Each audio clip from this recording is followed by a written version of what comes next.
مدینۃ المعاجز ملا ہاشم بحرینی کی شعراء آفاق کتاب. مدینہ عربی میں کہتے ہیں سٹی کو، معاجز پلورل ہے معجزے کا. مدینۃ المعاجز یعنی معجزوں کا شہر. اس میں 12 اماموں کے بہت سارے معجزے جمع کی ہیں، جن میں سے ایک یہ معجزہ بھی لکھا. اب اس سے میں اپنے اصل موضوع پہ آ رہا ہوں، جو میرا اپنا انداز ہے، جس کو لوگ آج غدیر کے دن تو پسند نہیں کرتے ہیں، لیکن بہرحال غدیر کا اعلان اس کے بغیر مکمل نہیں ہوگا، اس لیے میں اس کے بعد آخر میں آتا ہوں. بس یہ ایک چھوٹا سا لیکن ایمانی واقعہ، ولایتی واقعہ، روحانی واقعہ. مولا سلمان فارسی کے ساتھ شہر مدینہ کے باہر جا رہے ہیں. چل رہے ہیں کہ چلتے چلتے سلمان کی نگاہ پڑی شہر کے باہر یہ جو چونٹیاں ہوتی ہیں ان کے بل تھے، بہت سارے بل تھے، بہت سارے کئی بل تھے، اور اس سے چونٹیاں نکل کے باہر آ رہی. سلمان نے دیکھا، ایک مرتبہ کہا کہ یا امیر المومنین، یہ اس طرح سے چونٹیاں بلوں سے نکل کے باہر آ رہی، کاش میں ان کی زبان کو سمجھتا تو سن لیتا کہ وہ آخر ایک دوسرے سے کیا کہہ رہی ہوں گی. چونٹیوں کا کمیونیکیشن تو آج دنیا نے پہچان لیا. یہ تو بات ہو رہی ہے 1400 سال پہلے کی. مولا نے مسکرا کے کہا کہ سلمان یہ کون سی بڑی بات. ایک بار اشارہ کیا اور سلمان، قرآن نے کہا وَعَلَّمْنَاهُ مَنْطِقَ الطَّيْرِ، ہم نے سلیمان نبی کو پرندوں کی بولی سکھائی. اور یہاں اس وقت سلمان فارسی نے مولا سے خواہش بھی ظاہر نہیں کی کہ کاش میرے پاس یہ علم ہوتا. اور مولا نے اشارہ کیا اور سلمان نے سنا کہ وہ چونٹیوں کا ایک سردار ہوتا ہے. وہ ان سے کہہ رہا، چونٹیوں سے، کہ جلدی جلدی اپنے بلوں سے باہر نکل کے آ جاؤ، اس وقت ہمارے پاس سے وہ گزر رہا جس کے چہرے کو دیکھنا عبادت ہے. یہ سردار کہہ رہا، اور یہ جملہ سننا تھا کہ چونٹیاں ایک مرتبہ باہر چلی آ رہی. اچھا، اب یہ چہرے کو دیکھنا عبادت ہے تو میں وہ مشہور حدیث بھی پڑھ دوں کہ جس کے اندر ایک اور بہت حسین پیغام. 3 چیزیں خاص طور پر ایسی ہیں جن کے بارے میں روایت، پیغمبر کی روایت، رسول کی حدیث آئی ہے کہ ان کو دیکھنا عبادت، اور مشہور ہے تینوں حدیث. النظر الی المصحف عبادہ، قرآن کو دیکھنا عبادت. چنانچہ اسلام میں حفظ قرآن کے مقابلے میں قرآن کو دیکھ کر تلاوت کا ثواب زیادہ. قرآن کو دیکھنا بھی ایک عبادت. والنظر الی الکعبۃ عبادہ. ہمارے بہت سارے ساتھی اس وقت یہ عبادت کر رہے ہیں اور کچھ کر کے واپس آ رہے ہیں. کعبے کو دیکھنا عبادت. والنظر الی وجہ علی عبادہ، علی کے چہرے کو دیکھنا عبادت. اور روایت میں اس کی ایک وجہ یہ بھی آ رہی کہ یہ 3 چیزیں وہ ہیں جن پر خدا کا نور نازل ہوتا رہتا ہے اور مسلسل نازل ہوتا ہے. قرآن پر خدا کا نور نازل ہوتا ہے، اسے کتاب اللہ بنا دیتا ہے. کعبے پہ خدا کا نور نازل ہوتا ہے، اسے بیت اللہ بنا دیتا ہے. علی کے چہرے پہ خدا کا نور نازل ہوتا ہے، اسے وجہ اللہ بنا دیتا ہے.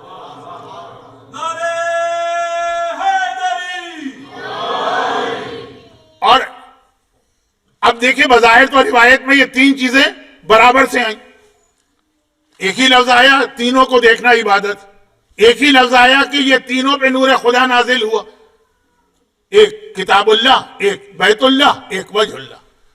مگر نہیں، اگر آپ غور کریں گے تو یہاں آپ کو پتہ چلے گا کہ ان 3 میں سے بھی 2 وہ ہیں جو علی کی محتاج ہیں اور علی کسی کا محتاج نہیں.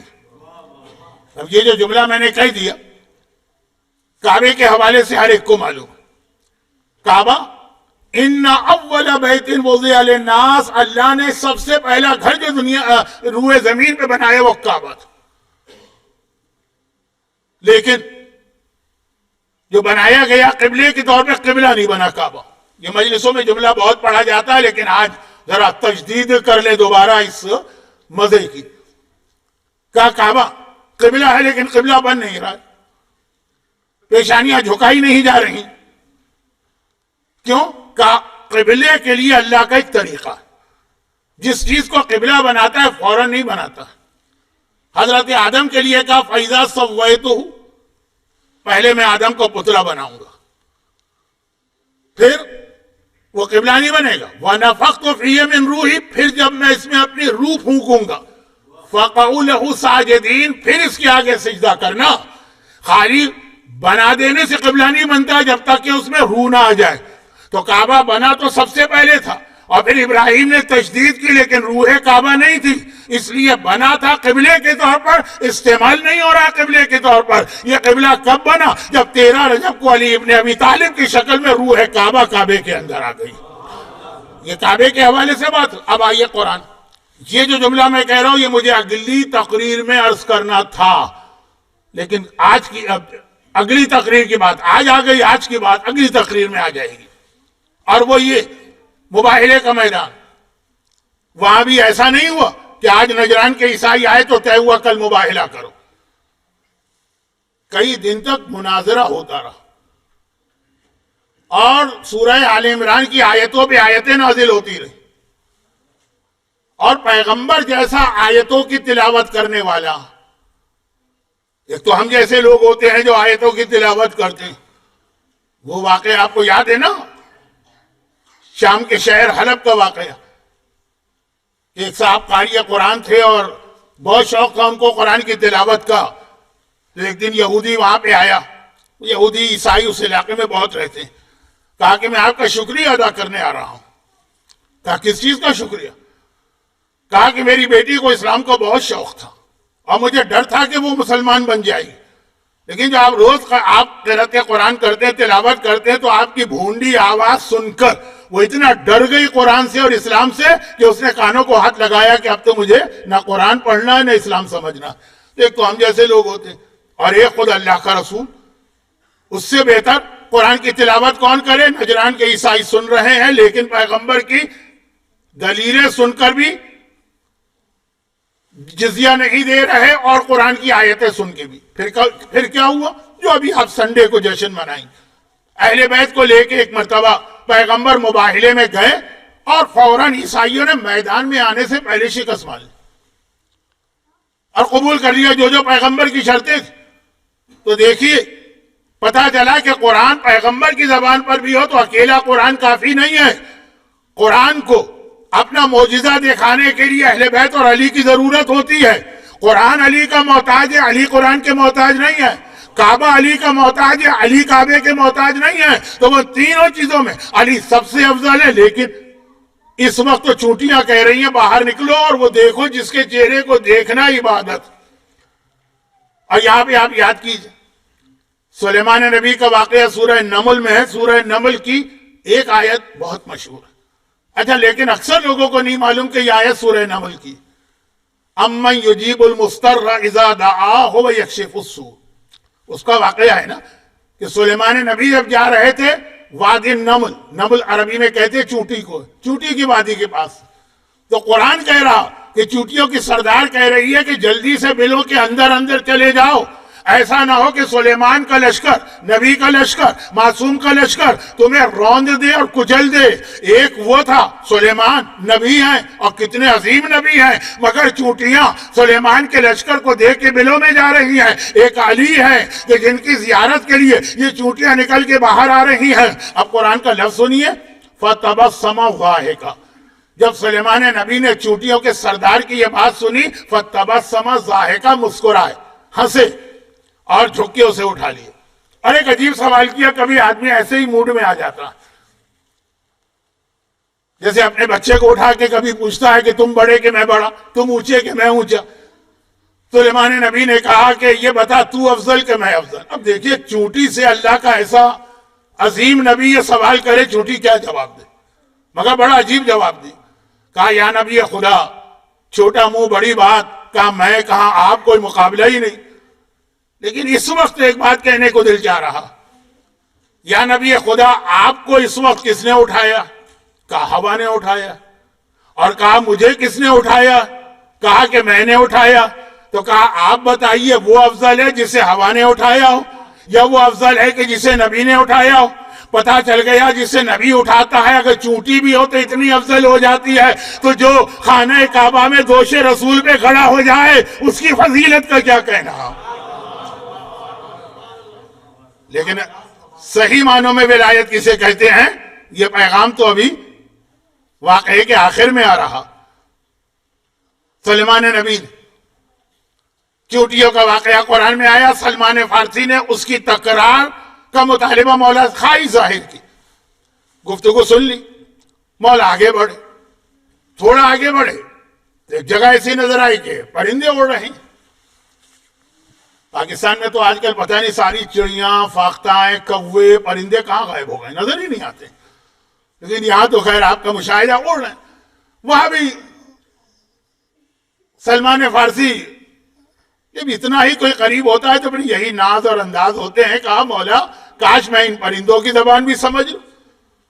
مولا مسکرائے، کیا بڑی بات ہے، اشارہ کیا، اور ایک مرتبہ سلمان پرندوں کی بات سمجھ تو رہے ہیں لیکن چونٹیوں کے مقابلے میں ایک منزل آگے بڑھ، کہا مولا میرا دل چاہتا ہے کہ یہ میرے ہاتھ میں آ جائیں، اڑ رہے ہیں۔ علی نے کہا میرا نام لے کے بلاؤ۔